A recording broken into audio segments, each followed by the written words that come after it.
For 21 years, one man stood in front of a table saw every single week and showed America how to build things with their hands. No competition clock. No forced drama. No manufactured conflict between contestants. Just a carpenter, a workshop, and a piece of furniture waiting to be built from raw lumber. When the new Yankee Workshop finally went off the air in 2009, the show wasn't struggling. It wasn't losing viewers. It wasn't in trouble with its network. And that's exactly why the ending caught so many people off guard. The real reason had nothing to do with ratings, money, or behind-the-scenes conflict. It had to do with something much harder to accept, a man's body finally reaching its limit after 2 decades of punishment he never let anyone see. A show built on one man's shoulders. The new Yankee Workshop premiered in 1989, the brainchild of producer Russell Morrish, who also created This Old House. Morrish had already spent years watching Norm Abram work as the master carpenter on that program, and he noticed something worth building an entire show around. Abram wasn't flashy. He didn't perform for the camera. He simply worked with a level of precision and patience that made even the most intimidating woodworking techniques feel within reach for an ordinary viewer. Morrish constructed a dedicated workshop behind his own Massachusetts property, outfitted it with professional-grade tools, and handed Abram the keys to a format that had almost no precedent on television at the time. The premise stayed simple across all 21 seasons. Norm would pick a project, often something rooted in furniture history, sometimes traveling to a museum or historic home to study an original piece before returning to the shop to recreate it from scratch. Every step made it to air. There was no editing around the hard parts, no stunt double-stepping in for a difficult cut, no crew member finishing a piece while the cameras were off. What viewers watched was, quite literally, what happened. That authenticity is what separated the show from nearly everything else airing at the time. PBS gave the production room to breathe without chasing rating stunts, and audiences responded to something that felt increasingly rare. A person who was simply excellent at his craft, demonstrating that craft honestly. By the mid-1990s, it had become appointment viewing for an entire generation of hobbyists, weekend builders, and kids who would grow up to become professional woodworkers themselves. Across the full run of the series, Abram completed roughly 235 projects on camera, from simple shop jigs to full outdoor structures, and even a sailboat. What the cameras never showed. Behind that calm, unhurried presentation was a production schedule that would burn out almost anyone. A single episode, roughly 22 minutes of finished television, often required somewhere between 40 and 60 hours of preparation, filming, and problem-solving. Lumber had to be sourced and inspected ahead of time. Builds had to be planned around what could realistically be shown on camera without losing the audience. And Norm still had to execute every joint, every cut, and every fix himself, because there was no one else there to do it for him. During active production, this wasn't a side project. It was a full workload stacked directly on top of his ongoing commitment to This Old House, which had its own separate filming schedule. On that program, Abram was one voice among several. On his own show, he was the entire operation, designer, builder, and host, with a single production assistant handling cleanup and finish work. Every episode depended entirely on him showing up and doing the labor from start to finish, week after week, for over 2 decades. Then there was the workshop floor itself. Bare concrete, no cushioning, no ergonomic accommodations, because none of that existed in a wood shop built for craft rather than comfort. Abram stood on that floor for 8 to 12 hours a day during filming stretches that ran for more than 20 years. The camera never lingered on the toll that took. It wasn't part of the format. But the body doesn't know the difference between what's on camera and what isn't, and eventually it started keeping score. The cost that finally came due. By 2009, Norm Abram was approaching 60 years old, carrying the accumulated wear of 2 decades of repetitive, physically demanding labor. Joint pain from constant sawing, chiseling, and sanding had become harder to manage. Years of bending over workbenches and lifting heavy lumber had put lasting strain on his back. Standing for hours at a time on unpadded concrete had left him dealing with chronic foot problems, the kind that don't resolve on their own after a certain point. None of it showed up on screen.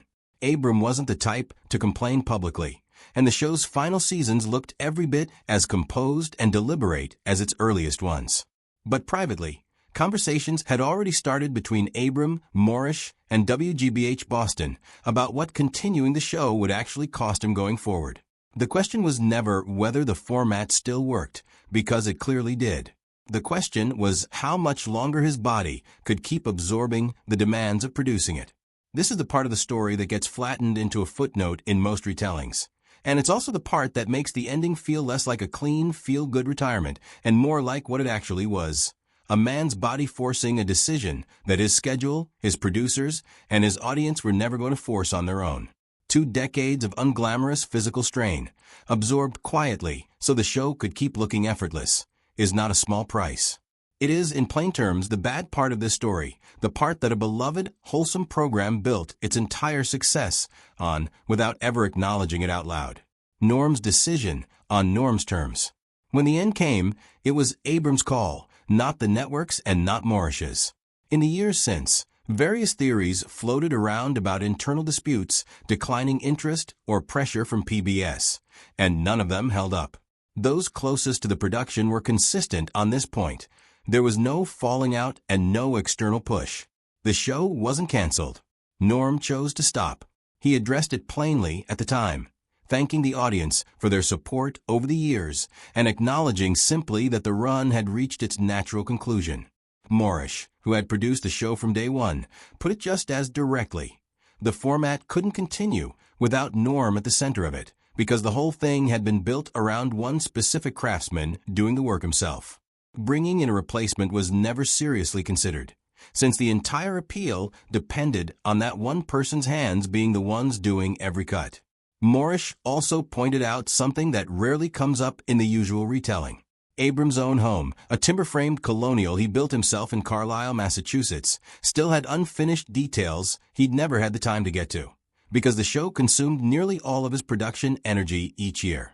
Stepping away from the series wasn't Norm abandoning woodworking. It was him finally reclaiming time to do it for himself, without a camera crew, a filming schedule, or the weight of carrying an entire production on his back. On October 16, 2009, WGBH Boston made it official. No further episodes would be produced. There was no farewell special, no dramatic final build, no ribbon tied around the ending. It closed the same way Norm had always worked, quietly and without unnecessary ceremony. How fans reacted to losing it. The announcement still landed as a shock, even though nobody expected the show to run forever. What surprised people wasn't the ending itself, but the complete absence of warning signs. There had been no dip in quality, no rumors of trouble, no farewell-tinged final season. The show had simply been doing what it always did, and then it stopped. Woodworking forums and message boards filled up almost immediately. Fine Woodworking, which had covered the series throughout its run, reported reader response unlike anything they'd seen for a television story. People weren't just disappointed about losing a program. They were reacting the way people react to losing something woven into the actual rhythm of their week. Veteran woodworkers wrote about rediscovering a hobby they'd nearly abandoned. Beginners credited Norm's patient instruction with giving them the confidence to attempt their first real project. Parents wrote about watching episodes with their kids. Kids who grew up and later described still remembering exactly which builds they'd watched together. The volume and depth of that response confirmed something the ratings numbers had always hinted at but never fully captured. The show hadn't just entertained people. It had shaped how they spent their time and how they thought about working with their hands. Notably, there was no anger in the response, only a kind of respectful grief. Even without knowing the specifics of what his body had been through, most viewers seemed to understand instinctively that Norm had given the show everything he had to give, and that asking for more would have been unreasonable. What endures after 21 seasons? The legacy of the new Yankee Workshop is easy to underestimate precisely because it operated so quietly. It never generated controversy or headline drama. It simply showed up every week for 2 decades and taught people how to build things properly. And in doing so, it shaped how an entire generation thought about craft and patience. The 235 projects Norm built on camera remain just as relevant today as when they aired, because the designs were never trend-driven. Shaker furniture, Windsor chairs, blanket chests, classic forms that endure because they were built to last rather than to impress for a single season. The show's measured drawings, sold throughout its run, gave viewers a direct path from watching to actually building. And many of those exact pieces are now sitting in homes as family heirlooms, passed down a generation later. In January 2023, more than a decade after production ended, Russell Moorish made the entire archive available for free on YouTube. A new wave of viewers, many of them decades younger than the original audience, discovered Norm Abram for the first time and responded with the same quiet appreciation earlier generations had.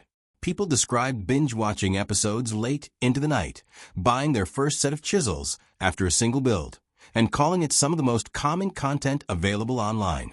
A show that had been off the air for over a decade was still doing exactly what it always did, making people want to go build something. Life after the workshop. Ending the series didn't mean stepping away from carpentry altogether. Abram continued appearing on This Old House in a role that was far less physically demanding, contributing his expertise without carrying the entire production on his own. That freed up time and energy to finally return to his own unfinished colonial home in Carlisle, working at his own pace without a filming schedule dictating his hours. In 2016, he appeared in a documentary called Felled, about giving new life to fallen urban trees, a natural extension of how he'd always approached lumber, not as disposable material, but as something with history worth preserving. In 2022, after more than 4 decades on television, Norm officially retired from This Old House as well, closing out his broadcast career the same understated way he'd closed everything else. The workshop itself still stands, and Norm still visits occasionally, not to film and not to perform, just to build. The bottom line, the real reason the new Yankee Workshop ended comes down to a simple, uncomfortable truth. A man gave his body to that show for 21 years, and the show never once let the audience see the cost of that. There was no scandal, no falling out, no ratings collapse. Just 2 decades of quiet physical wear, absorbed silently, so the illusion of effortless craftsmanship could hold up on screen every single week. That's the part of this story worth sitting with. Not because it takes anything away from what Norm built, but because it's a reminder that even the calmest, most wholesome television can carry a real price behind it. One the audience never gets to see until the person paying it finally has to stop.